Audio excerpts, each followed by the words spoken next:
Hey everyone, welcome back to the shop. What do you say we get back to work on the Fokker D.VII?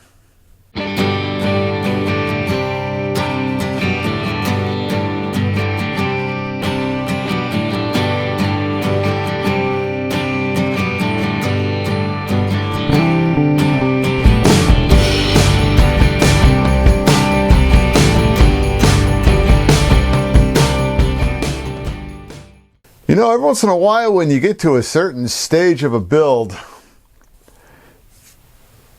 and this is a build that I haven't started, this is a build I'm completing, you always happen to reach that point.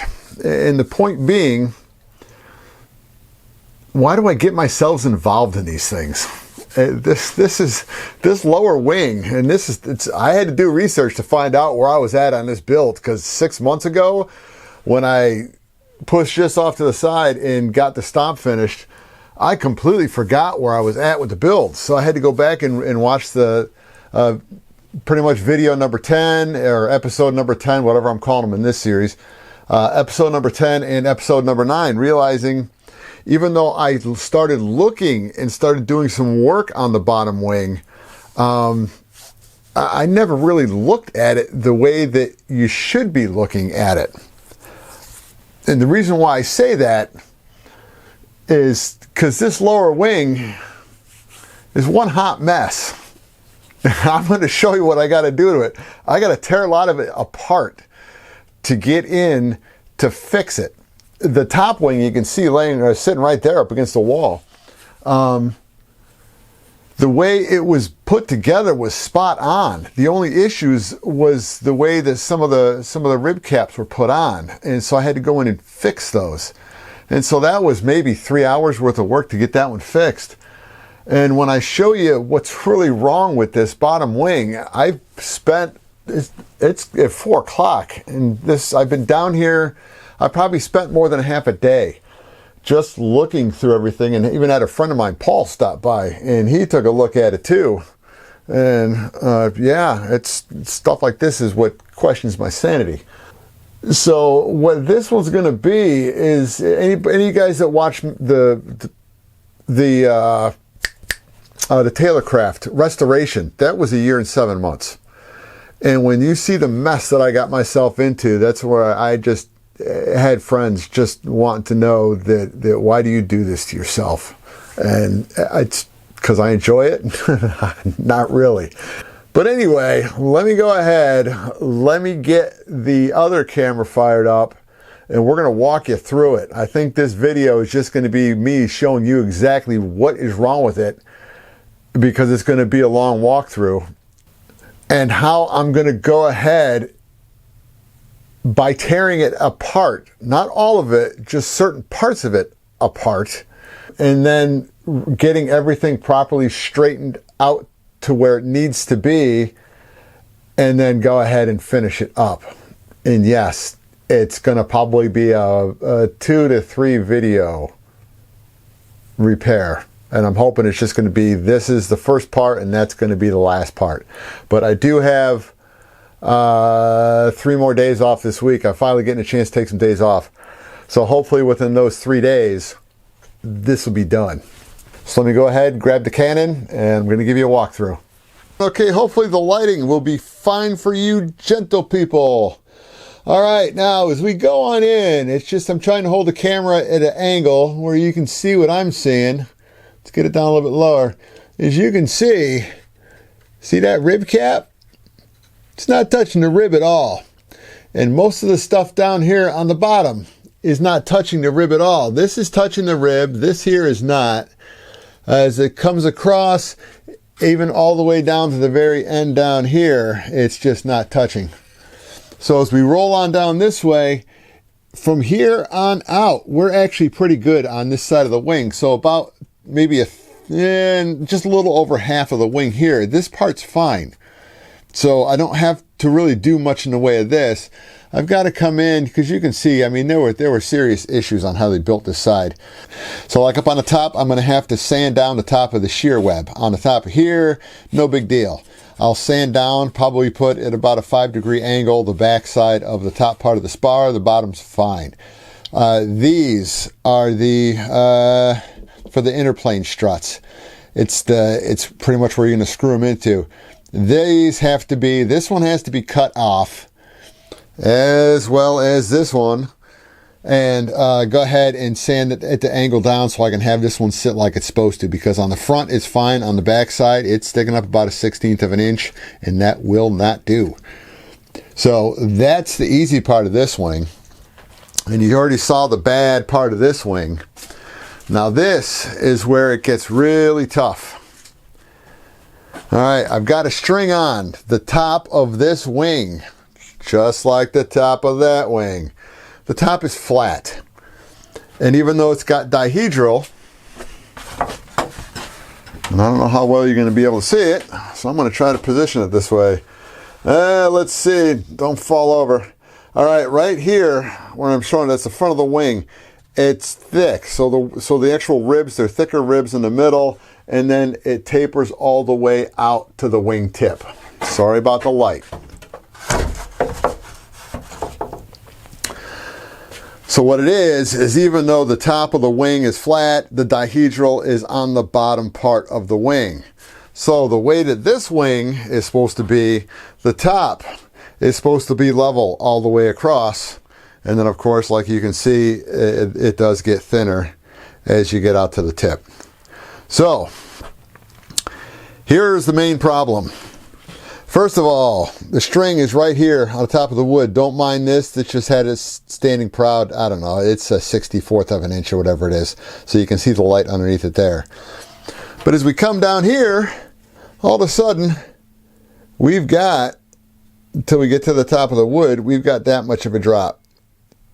So if you think about it, it's actually sending like this. So there is dihedral on the top of the wing, and there's not supposed to be. Now as we come down to this side, here's where we're touching. We're touching right here on this side where we weren't on this side, which means this side's dropped down. But it's not that easy. Now as we get down to this end, as you can see, we're sitting between 3/16 and 1/4 inch too high. So this part of the wing down here is sitting down like this. The other side of the wing is also sitting down like this. So what it does is it's kind of doing this weird little zigzag all the way through. And that just will not do. And now I'll show you the other reason why I've got what I've got to do to this thing. First of all, the leading edge, the top of the leading edge of the wing up here, this is all going to have to come on off. Because, as you can see, there's already an air gap there, an air gap here, and as we go down, it gets bigger and bigger and bigger. And you can see how big it goes. This needs to be attached to the top of that spar, not with that gap on the top. So, as you can see, there's no glue between there. So this all has to come off. The bottom, I'm not concerned about. It's the same way on the other side. It's just that when he glued everything together, the spar was just a little high on this side, which is probably a little low on this side. So I've got to make measurements on how the way that one is, because that one's all glued together properly. So I'll make measurements. I may just have to come under here and just put a little filler strip underneath there and just glue it back down. But I've got to take it off just to get to that point. This side right here, there was a little wedge glued in there. Yep. To correct a mistake, I'm assuming. And that didn't fix the mistake. It didn't fix the mistake at all.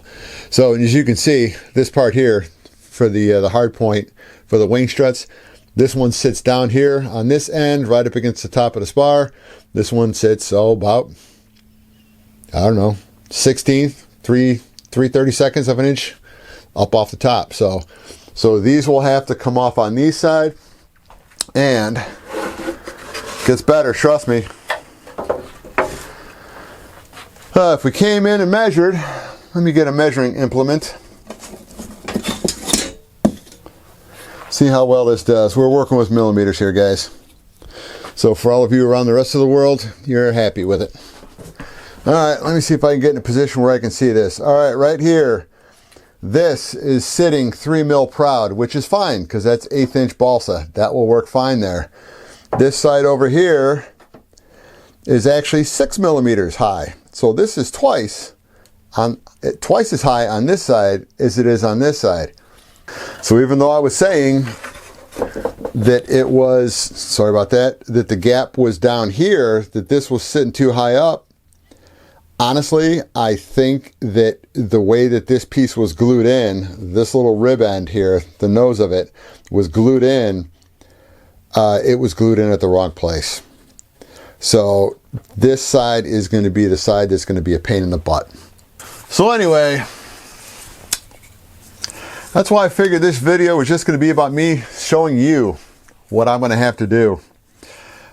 Because, you know, when you have the wings, pretty much, like I said, we had one wing sitting like this at an angle, and then it came across level on the other side, and then the other side went down too. So you've got that little teeny lazy Z. So what I may have to do is where they've got the dihedral cross piece, it's the plywood, I may have to come in and cut that piece out on the front with the hopes that the back is going to be good. This whole wing is just going to be a mess. And I really don't want to, even though I've got the material to do it, I don't want to have to rebuild a whole lower wing, because the ribs themselves taper out to the wingtip. You'd literally have to do 1, 2, 3, 4, 5, 6, 7, 8, 9, 10, 11. So we can kind of stick with the ones there. So figure I would have to cut 20 new ribs, and then there would be too much of a tear down on the wing to want to do that to it. So I think we're going to go ahead and do it the way that I think we can get it done quickly, but at the same time do it properly. And that's going to be the whole thing, where the wing will be level across the top, dihedral will be fine, because when you come in and I had the center, everything leveled out and made measurements out at the wing tip on how much it was up, this side over here, because of the way it's sitting right now, this side over here was 12 millimeters. That was the gap that we were measuring, 12 millimeters. And on the other side, on the same rib, it was 25 millimeters. So the wing itself is just not right. And because I can make adjustments to the cabane mounts on the top wing, but I can't make adjustments on the bottom wing, because that's what attaches right to the bottom of the fuselage. And once it's on there, you have to work with what you got. And I want to fix that bottom wing before I even get to the point of getting that properly attached to the fuselage. But the building will be done in at least the next video, maybe 2 videos, just to get the lower wing fixed. So if you guys have any advice you care to give me, I'm sure you do, leave it down in the comments below. And then, yeah, I'll see you guys next time. I'm back down in the shop.